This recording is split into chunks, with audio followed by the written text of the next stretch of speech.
నమస్కారం అండి. అంటే అందరూ విశ్లేషణ చేసేది ఒకటే పాయింట్ మీద, ఏంటంటే నాకు 53%, మీకు 49%, లేకపోతే ఇంకోళ్ళకి 55% మాట్లాడుతున్నారు. మన ఆంధ్రప్రదేశ్లో 3 రకాల ఏరియాలు ఉన్నాయండి. ఒకటి ఉత్తరాంధ్ర, కోస్తా అండ్ రాయలసీమ అండి. ఒక్కొక్క ఏరియాలో ఒక్కొక్క కైండ్ ఆఫ్ మనస్తత్వం ఉంటుందండి. ఒకటి రాయలసీమలో ఆల్రెడీ ఏ కైండ్ ఆఫ్ మనస్తత్వం ఉందంటే మజిల్ పవర్ ఎక్కువ ఉంటుంది.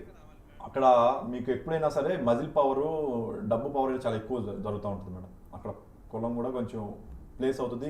ఫ్యాక్షనిజం మైండ్ సెట్ ఎక్కువ అనేది మనకి, అంటే నేను మొత్తం ప్రాంతాలు అనట్లేదు, బట్ ఎలాంటి పరిస్థితులు ఉన్నాయి అనేది. ఈ కోస్తా ఇటు కొంచెం దగ్గరికి వచ్చేసరికి వీళ్ళంతా కొంచెం తక్కువ ఉండి, విజయవాడలో కొంచెం మళ్ళీ అగైన్ మజిల్ పవర్ ఎక్కువ, కులం పవర్ ఎక్కువ ఉంటుంది. గోదావరి డిస్ట్రిక్ట్ లోనేమో మేజర్గా వాళ్ళు చాలా కామ్గా ఉండే పీస్ మైండ్ సెట్ ఉండేవాళ్ళు. మళ్ళీ ఉత్తరాంధ్రకి వెళ్ళేసరికి పర్సనల్ మైండ్ సెట్ ఉంటుందండి. అంటే అక్కడ పనిచేసే వ్యక్తి ఏ పార్టీ అనే సంబంధం లేదు. ఇన్ని రకాల డిఫరెన్స్ ఆఫ్ మైండ్ సెట్ ఉన్న దగ్గర మనం 53% ఒకరికే వస్తుంది ఎంటైర్ స్టేట్లో అనేది కరెక్ట్ కాదు ఫస్ట్ ఆఫ్ ఆల్ నా ఉద్దేశం. సో ఒక్కొక్క ఏరియాలో ఒక్కొక్క రకమైన భావ స్వరూపతలు ఉండడం వల్ల ఒక్కొక్క పార్టీకి ఒక్కొక్క ఎమ్మెల్యే బట్టి రకరకాల కాంబినేషన్స్ లో ఓట్ షేరింగ్ అయితే ఉంటుంది మేడం. బట్ ఓవరాల్ గా ఒక దాంట్లో అయితే నేను అగ్రీ అవుతాను. వైఎస్ఆర్సీపీ గారు చెప్పిన దాంట్లో జగన్ కావాలా వద్దనేది మాత్రం చాలా పెద్ద ఫ్యాక్టర్ లో పనిచేసింది. దానికి ఎగ్జాంపులే ఇంక్లూడింగ్ పెద్ద పెద్ద టీవీ ఛానల్ ఉన్న మెయిన్ పాత్రికేయులు కూడా ఇతర రాష్ట్రాల నుంచి 30 లక్షల మంది వెళ్ళారు, అందులో 80% మంది జగన్ గారు వద్దనే వెళ్ళారు అనే స్టేట్మెంట్ వైఎస్ఆర్సీపీ ఫేవర్ ఉన్న ఛానల్లోనే స్టేట్మెంట్లు ఉన్నాయి మార్కెట్లో.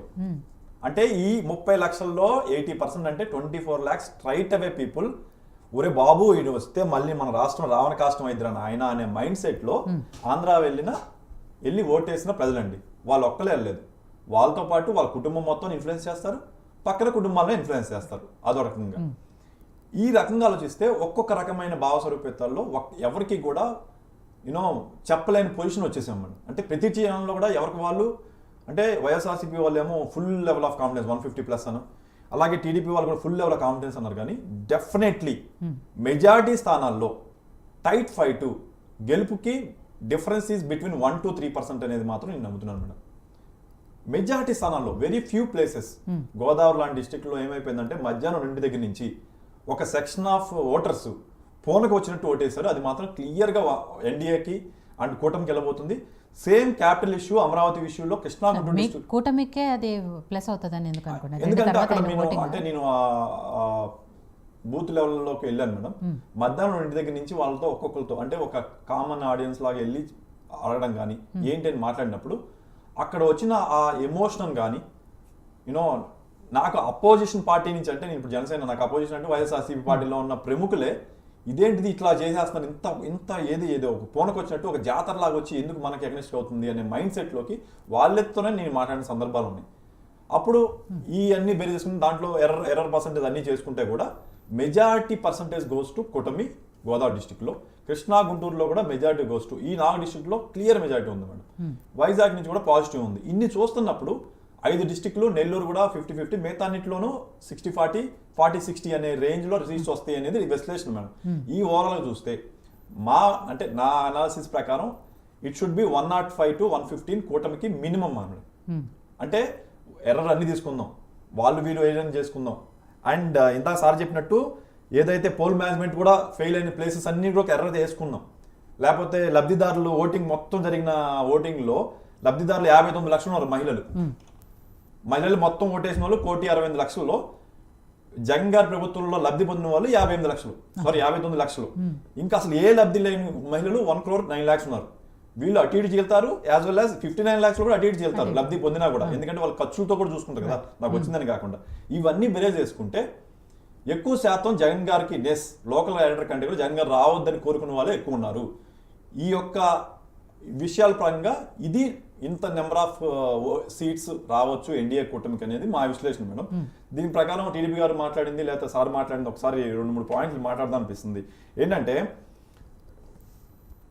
ఆ గొడవలో అల్లరి జరిగింది ఒక్క కులమే అని, లేకపోతే ఒక్క కులం జరిగిందని, అది నాకేం అర్థం కాదు మేడం. నేను ఏ డిబేట్కి వెళ్ళినా వైఎస్ఆర్సీపీ వాళ్ళ స్టాండ్ ఎలా ఉంటుందో తెలియదు, కానీ వాళ్ళు ఎక్కడ అసలు ఏం సంబంధం లేదు. మనం ఒక దాని గురించి మాట్లాడుతుంటే తీసుకొచ్చి మళ్ళీ కులం దగ్గరికి తీసుకొస్తారు మేడం. ఎందుకు తీసుకొస్తో తెలియదు. ఎందుకంటే నా అనాలిసిస్ ప్రకారం చూసిన దాని ప్రకారం ఆంధ్ర దాంట్లో వాళ్ళు they have done a social engineering madam. Okay, Godavari డిస్ట్రిక్ట్లో ఎక్కువ మంది కాపుకులం ఉన్నారు, let's create a division in కాపుకులం. ఓకే. విజయవాడ గుంటూరులో ఈ కులం వాళ్ళు ఎక్కువ ఉంటారు, లెట్స్ క్రియేట్ డివిజన్ ఉంది. రాయలసీమలో ఈ కులం వాళ్ళు ఎక్కువ ఉంటారు, లెట్స్ క్రియేట్ డివిజన్ అనేది ఒక సోషల్ ఇంజనీరింగ్ చేసి వాళ్ళు తలపడిపోయి ఉన్నారు. పరిపాలనతో గెలవాలని కాదు మేడం, ప్రజల్ని డివైడ్ చేసి కులానికి బీజేపీ వచ్చిందా ఓకే మనకి ముస్లిం ఓటు మనకి ఎక్కువ వస్తున్న చర్చ నడిచింది బిఫోర్ ఎలక్షన్స్ అయినా ఆ కూటమి జరిగాయి. ఇలాంటిది ఎందుకు తీసుకొస్తారని నాకు ఈ రోజుకి అర్థం కాదు. వైఎస్ఆర్సీపీ నుంచి వచ్చిన ప్రతి ఒక్కళ్ళు ఇది ఒక స్టాండ్ పాయింట్ తీసుకున్నారు తెలియదు. దయచేసి ఇది ఎంత తగ్గిస్తే మన వాతావరణం, మన ఆంధ్రప్రదేశ్ వాతావరణం అంత బెటర్ ఉంటుంది, ఇన్వెస్ట్మెంట్ వాతావరణం. ఇది దయచేసి మేము విజ్ఞప్తి చేస్తున్నాను. ఇంకొక మెయిన్ ఇంపార్టెంట్ థింగ్ ఏంటంటే అసలు అంటే జగన్మోహన్ రెడ్డి గారు ప్రెస్ మీట్ పెట్టడం అనేది ఒక విచక్షణ, అంటే ఒక ఆపద్ధర్మ ముఖ్యమంత్రిగా నిజం కాబట్టి మాట్లాడండి సార్. మరి అంత డ్రామాటికల్ గా ఇక్కడ ఏదో అసలు ఏ కులాల ఘర్షణ లేవు, లేదు కులాల సార్ ఆంధ్రాలో డెఫినెట్లీ క్రాస్ ఉంటదండి, కానీ కేవలం ఆ బేసిస్ తోనే జరిగాయి అనేది కరెక్ట్ కాదు అని అదని. రెండోది మనం ఏంటి వెడ్డింగ్ గురించి మాట్లాడుతున్నాం, గొడవల గురించి మాట్లాడుతున్నాం. గొడవలు జరిగిన దాంట్లో అన్ని చోట్ల గొడవలు జరిగినాయి మేడం. ఒక పల్నాడు జరిగినాయి, రాయలసీమలో జరిగినాయి, అటు గోదావరి సంబంధించిన నియోజకవర్గం పెదకూరపాడు. అంతేందుకు మేడం ఈ రోజు ఇంటెలిజెన్స్ రిపోర్ట్ ఏం చెప్పింది, పిఠాపురంలో గొడవలు జరిగిపోతున్నాయి, ఒక 39 గ్రామాల చుట్టుపక్కలంతా ఆ గోదావరి డిస్టిక్ లో మీరు జాగ్రత్త వహించండి అని చెప్పారు. అసలు అటు పక్క ఇప్పుడు అడుగుద్దాం మేడం, ఇవన్నీ క్రియేట్ చేసింది ఎక్కడ ఒక్క కులం గురించి అవుతుందా?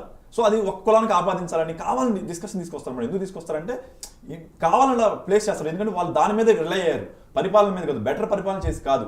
అందుకని ప్రశాంత్ ఈశ్వర్ గారు ఇప్పటికి 3 సార్లు చెప్పారు, ఒరే బాబు నువ్వు ఎంతసేపు బటన్ నొక్కి డబ్బులు ఎవడుతుందో ఉన్నావు అని ఏదో ప్రొవైడర్ లా ఫీల్ అవుతున్నావు, నువ్వు గెలిచే సమస్య లేదు, మీరు భ్రమంలోంచి వేయండి అనేది కూడా చెప్పారు. ఇంకోటి ఏంటంటే మేడం, సార్ నేను జగన్ గారు చెప్పేది ఒకటే, ఆయన నేను ఇలాగ వెళ్ళిపోతున్నాను, ఐ థింక్ నేను రాననుకుంటానే ఉద్దేశంతో ఆయన వదిలేసినట్టే ఉంది. ఇప్పుడు నెక్స్ట్ 15 రోజుల తర్వాత మళ్ళీ ఆయన సీఎం అని కాన్ఫిడెన్స్ ఉంటే ఇన్వెస్టర్స్కి దెబ్బతింటారు, మీరు ఇలా గొడవ చేయడం కరెక్ట్ కాదు, ఎందుకు చేస్తాను ఒక ఇవ్వచ్చు కదా మేడం. ఇప్పుడు వీళ్ళు చెప్తున్నట్టు వాళ్ళు కూడా ఒక మాట అనొచ్చు కదా.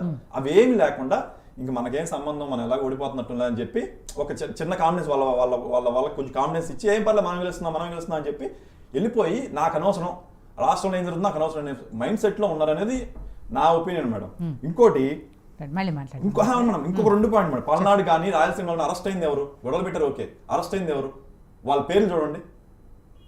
ఎక్కువ వైఎస్ఆర్సీపీ ఎందుకు ఎక్కువ మంది అరెస్ట్ చేశారు రాయలసీమలో కావచ్చు, వీళ్ళందరినీ అంటే గొడవ పెట్టిందని ఒకరి మీద ఒకరు బురద చల్లారు కరెక్టే, అరెస్ట్ అయింది ఎవరు? లిస్ట్ ఉంది కదా, 1350 మందిని అరెస్ట్ చేశామని చెప్పి ఈ 150 పేజీల లిస్ట్ ఉంది కదా సార్. ఆ లిస్ట్ లో చూస్తే ఎవరు అరెస్ట్ అయ్యారు చూడండి, ఎక్కువ వైఎస్ఆర్సీపీ వాళ్ళే అరెస్ట్ అయ్యారు. ఎందుకంటే ప్రొవోక్ చేసినప్పుడు వీళ్ళు రిటారేట్ అయ్యారు, దానివల్ల ఎక్కువ మంది ఇక గొడవలు అయిందని సృష్టిస్తున్నారు మీడియాలో, అంతకనే లేదు. ఇంకొకటి పోల్ మేనేజ్మెంట్ అవును మేడం, సార్ చెప్పింది కరెక్టే, పోల్ మేనేజ్మెంట్ నువ్వు తక్కువే ఉన్నావు, ఎందుకంటే మేము డబ్బులు పంచలేదు కదా, వాళ్ళు ఎక్కువ డబ్బులు పంచారు కాబట్టి మాకన్నా పై చేయనే ఉన్నారు, మాకన్నా ఎక్కువ డబ్బులు పంచి పెట్టారు కాబట్టి మాకంటే ఎక్కువే వాళ్ళ కాన్ఫిడెన్స్ వాళ్ళు బిల్డ్ చేస్తున్నారు. అది రెండోది గుర్తు కన్ఫ్యూజన్. ఎస్ మేడం, ఖచ్చితంగా ఇది కూడా వాళ్ళలో వన్ ఆఫ్ ది స్ట్రాటజీ ఏంటంటే గ్లాస్ కింద ఒక డబ్బా గుర్తు.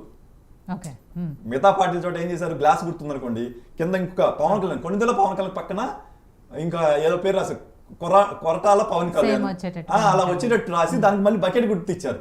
ఎస్, గుర్తుల్లో కూడా కొంత కన్ఫ్యూజన్ ఉన్నమాట వాస్తవమే, కానీ అడిగి మరి నెంబరింగ్ బేస్తో ఓటు జరిగింది మేడం ఈసారి. ఏంటంటే జగన్ మాత్రం రాకూడదు అనేది ఎక్కువ శాతం జరిగింది. ఇదేది బీజేపీ మీదో టీడీపీ మీదో జనసేన మీద అత్యంత ప్రేమతో జరిగిన ఎలక్షన్స్ కంటే కూడా జగన్ మీద వ్యతిరేక జరిగిన ఎలక్షన్స్ గా మేము అభివర్ణిస్తున్నాము.